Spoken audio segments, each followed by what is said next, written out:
Thanks for tuning into Duckworks. I'm Chris, and welcome to another March 1st, 2023 LEGO Speed Champions review, where you voted which sets I should review in what order. This is set number 76914, the Ferrari 812 Competizione. This is one of the $25 8 stud-wide cars releasing very soon in March, and it's really exciting. This was given to me by the LEGO Ambassador Network for review, although all thoughts expressed in this opinion are my own, and along this wall here you can see the rest of the 8 stud-wide Speed Champions vehicles as we've been reviewing all of the ones since then. So this is a really nice looking car, especially using some really intricate building techniques to craft the back and the front of it. There's nice sloping techniques being used on the certain types of ways that they're achieving different types of car construction and style here. And without further ado, I think it's time we just jump right in to the review of set number 76914. Okay, so next up here we have the Ferrari 812 Competizione.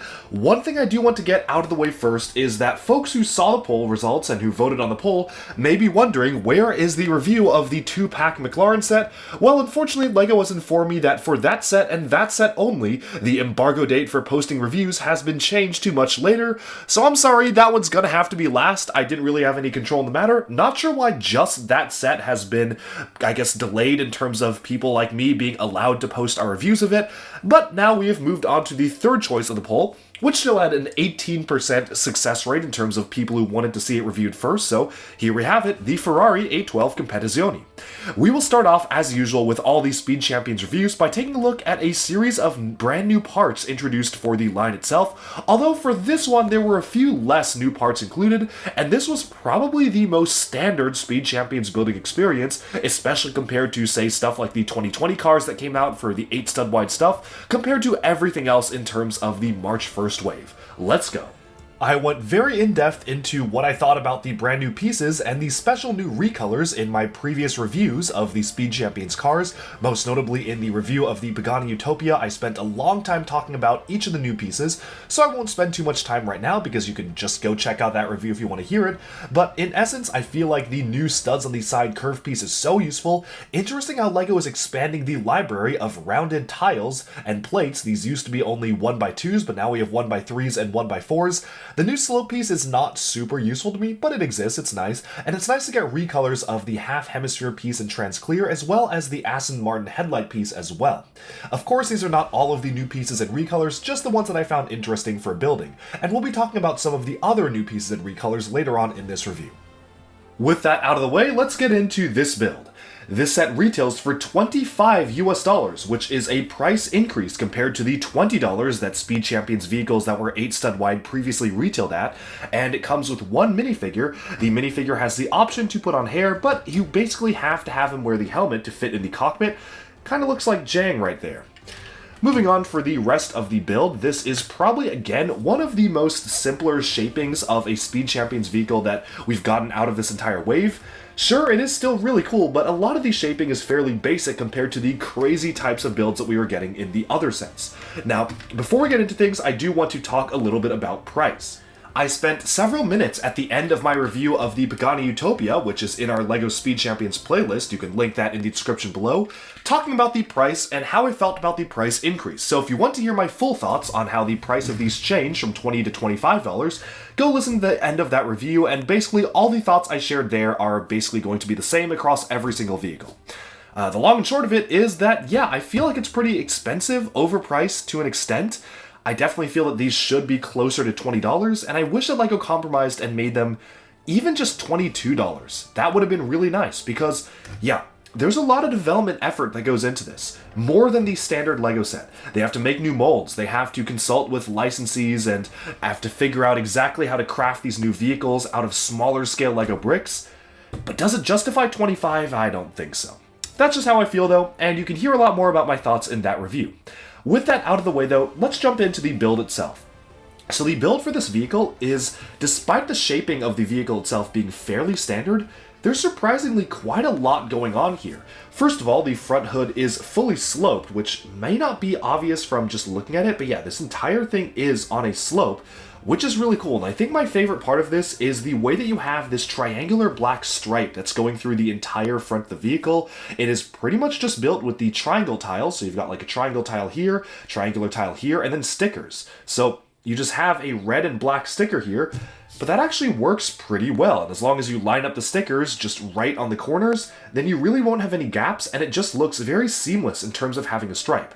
Would it have been cool if LEGO made these out of bricks? Yes, but I also don't know how they even would have made that piece out of bricks, so using a sticker for that makes sense, and thankfully the red of the sticker pretty perfectly matches the red of the LEGO brick color. Sometimes that isn't the case, especially when it's printed on black, but here it seems like that was the case, so that's really nice, and I do like how that all lined up.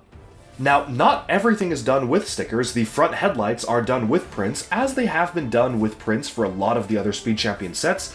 It may be just because LEGO doesn't want you to put stickers on a curved, weird piece like this.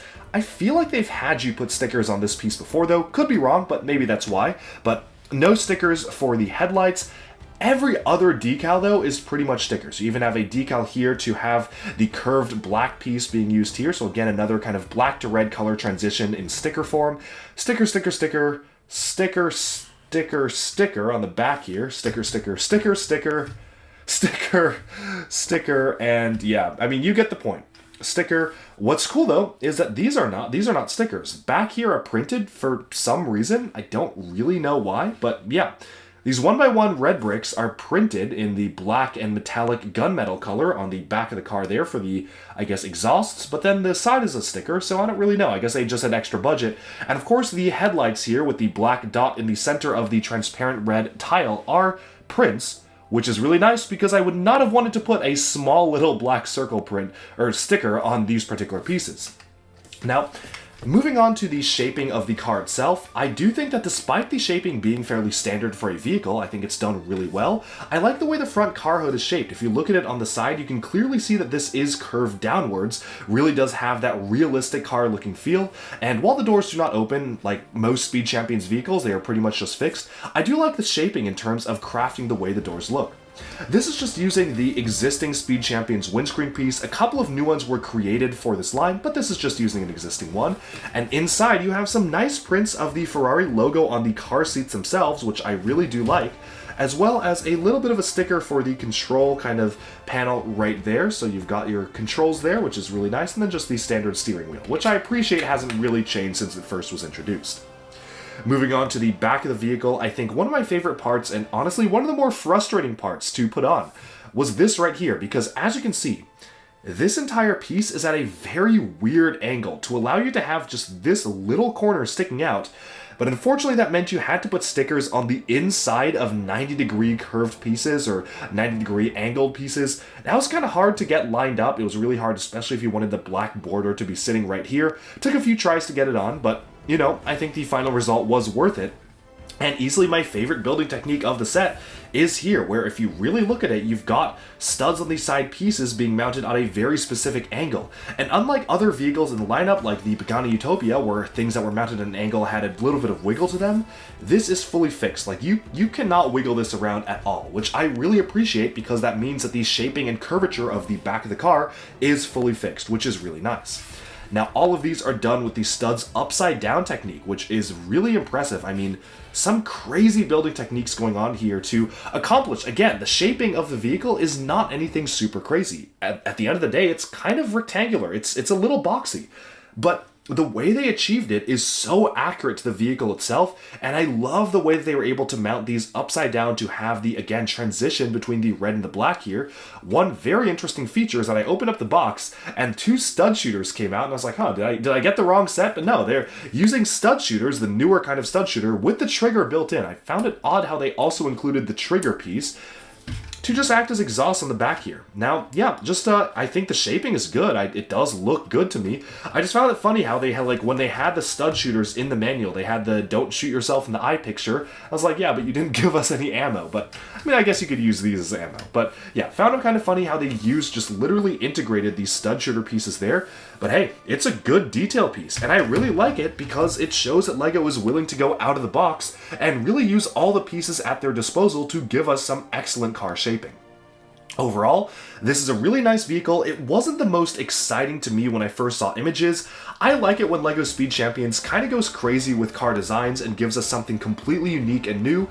This feels like just a standard vehicle. It's not the designer's fault. The car itself is, it's obviously a really special, exclusive, limited edition sports car.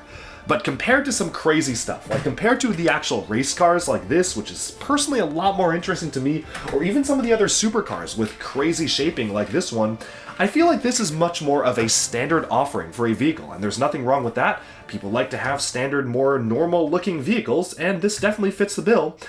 Overall, really like the set. Feel like, again, $25 is just really overpriced, especially for this one, because unlike many of the other sets, this one doesn't really use that many new molds. Sure, you have like the rounded pieces being used, the rounded studs and the side pieces, which are going to be really useful, but this doesn't really use up any new molds entirely, like no new slopes, no new windscreen, and not even that many new prints. Like you've got print here, printing on the seats, and then the prints on the back, but definitely would have been nicer to get just a few more prints for what you're paying, because this had a lot of stickers.